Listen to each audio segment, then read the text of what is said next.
Good afternoon friends, value of money के channel में आपका स्वागत है। मैं धीरज झा आपको वैल्यू ऑफ मनी के बारे में कुछ नॉलेज शेयर करना चाहता हूँ।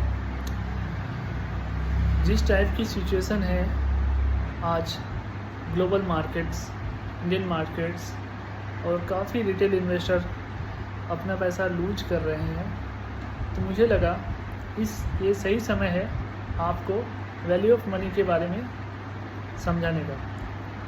तो फ्रेंड्स, स्टार्ट करते हैं। जैसा कि आप जानते हैं, ये सिनेरियो चल रहा है, ये बेसिकली हाई इंटरेस्ट रेंज चल रहा है। High interest in the sense, जब पैसा काफ़ी महंगा हो जाता है तो लिक्विडिटी शॉर्टेज हो जाती है। जैसे आप समझिए, आपका 20 लाख का लोन है कोई और आप EMI पे कर रहे हो, ठीक है। पहले जो आप EMI पे करे तो एक्स अमाउंट था, जो हाई इंटरेस्ट की वजह से आपका इंटरेस्ट रेट काफ़ी बढ़ चुका है, जिसके कारण आपका काफ़ी पैसा आपके हाथ से जा रहा है। जो आपके एक्सपेंसेस जो एक्स्ट्रा होते थे वो आपके बंद हो चुके हैं। तो ये सप्लाई जो कट होती है ना, ये डायरेक्ट आपको इम्पैक्ट नहीं करती है, ये पूरे सिनेरियो ग्लोबल इम्पैक्ट होता है इससे। तो इसको समझना बहुत ज़रूरी है। बेसिकली यही रिटेल इन्वेस्टर जो होते हैं, जो ये सब चीज़ जानते नहीं हैं और डायरेक्ट स्टॉक मार्केट में उतरते हैं, वो अपना काफ़ी पैसा खो देते हैं। ये मैंने 10-15 साल से देखते जा रहा हूँ कि लोग स्टॉक मार्केट में एक नया सपना लेके आते हैं और जब वो स्टॉक मार्केट से बाहर निकलने की कोशिश करते हैं तो उस समय उनका काफ़ी लॉसेस होता है। वो ये समझ नहीं पाते हैं, वो एक मनी के जाल में फंस चुके हैं। तो इस चीज़ के बारे में मैं आपको कुछ नॉलेज शेयर करना चाहता हूँ। तो अगर आप ये बेसिक चीज़ समझ जाते हैं तो मोस्ट ऑफ द टाइम आप अपने पैसा को खोने से बच जाएंगे। तो कहने का मतलब ये हुआ, अगर आपका विज़न लॉन्ग टर्म है, long term in the sense आपका विज़न 5 to 10 ईयर्स का होना चाहिए, तो आप बिग वेल्थ स्टॉक मार्केट में बना सकते हो अगर आपने अपना नॉलेज बिल्डअप किया तो जैसे हम सब्ज़ी खरीदने जाते हैं, तो जब सब्ज़ी खरीदने गए और वहाँ पे टमाटर की शॉर्टेज होगी मार्केट में, तो क्या होता है, टमाटर का डिमांड बढ़ जाता है और उसका सप्लाई साइड कट जाती है, जिससे क्या होता है, टमाटर काफ़ी कॉस्टली हो जाता है। सेम एज इट इज, जब पैसा काफ़ी चीज़ें मार्केट में रहती है तो पैसा बहुत सस्ता होता है, हर चीज़ हम खरीद सकते हैं और सामान की शॉर्टेज होती है, तो सामान महंगा हो जाता है, पैसा सस्ता हो जाता है। तो फेड ने क्या किया है, फेडरल रिजर्व जो US की बैंक है, वो चौधरी है बेसिकली वर्ल्ड की।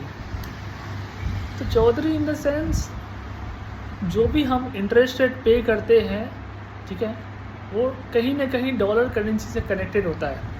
ऐसा नहीं कर सकता कि फेड ने रेपो रेट बढ़ाया और RBI नहीं बढ़ाएगा ना, वो गवर्नमेंट के कंट्रोल में होता नहीं है, क्योंकि गवर्नमेंट हमेशा अपने मनी को सपोर्ट करता है। अगर फेड ने अपना पैसा रेपो रेट बढ़ाया है तो बेसिकली गवर्नमेंट को भी अपना मनी को सपोर्ट करने के लिए वो चीज़ उस रेपो रेट बनाना पड़ेगा। तो उससे क्या होता है कि जो भी इंटरेस्ट रेट मार्केट में बैंक लोन देती है या आप कहीं से लोन लेते हो, तो जो इंटरेस्ट रेट होता है वो ऑटोमेटिक आपका बढ़ते चला जाता है, जिससे क्या होता है, डिमांड किल होता है मार्केट में। तो आप मान के चलो कहीं जॉब करते हो और आपकी कंपनी ने कोई प्रोजेक्ट लिया और सामने वाले कस्टमर जो प्रोजेक्ट लिया और उसने प्रोजेक्ट कैंसिल कर दिया, तो उसका रीज़न हो सकता है कि वो उस चीज़ को डिलीवर नहीं कर सकता, बिकॉज अब पैसा बहुत महंगा हो चुका है, वो कैपेक्स कर नहीं सकता उस चीज़ को। तो इससे क्या होता है, जॉब रिक्रूटमेंट्स, नए रिक्वायरमेंट्स सब बंद हो जाते हैं। तो इन सब चीज़ों को समझने बहुत ज़रूरी है। तो हम एक ग्लोबल फैमिली हैं।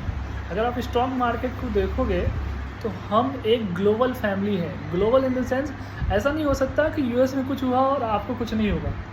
डायरेक्टली इनडायरेक्टली आपको होना ही है, चाहे आप कैसे भी इन्वेस्टमेंट करते हो। वो आपका एक माइंडसेट होना चाहिए कि मुझे जब पैसा मैं कहीं लैंड कर रहा हूँ, उसका साइड इफ़ेक्ट प्लस में या माइनस में होगा। तो सिचुएशन जैसा रहेगा वैसा होगा। जैसे मैं अपना एक पर्सनल एक्सपीरियंस शेयर करता हूँ। कोविड के टाइम सिचुएशन ऐसा आ गया था कि सारी चीज़ें क्रैश हो गई थी, तो लोग काफ़ी पैनिक क्रिएट कर रहे थे, क्या होगा, मेरा पैसा डूब गया, बहुत सारी चीज़ें हमें डिस्कशन की। लेकिन उस समय मैंने कुछ चीज़ें पॉइंट आउट की कि ये शायद एक बुल मार्केट का सिनेरियो हिंट हो सकता है।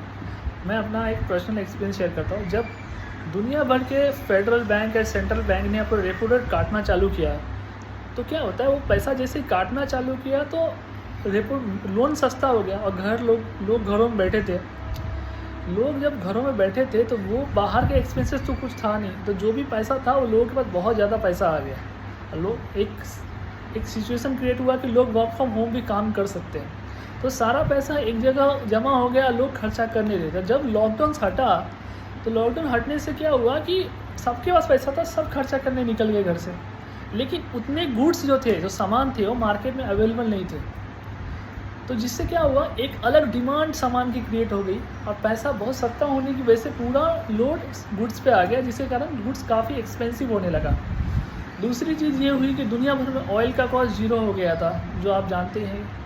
तो सडनली ऑयल का कॉस्ट जीरो होने से क्या हुआ कि जो भी ऑयल प्रोड्यूसर कंट्री थी उनको काफ़ी लॉसेस हो गए।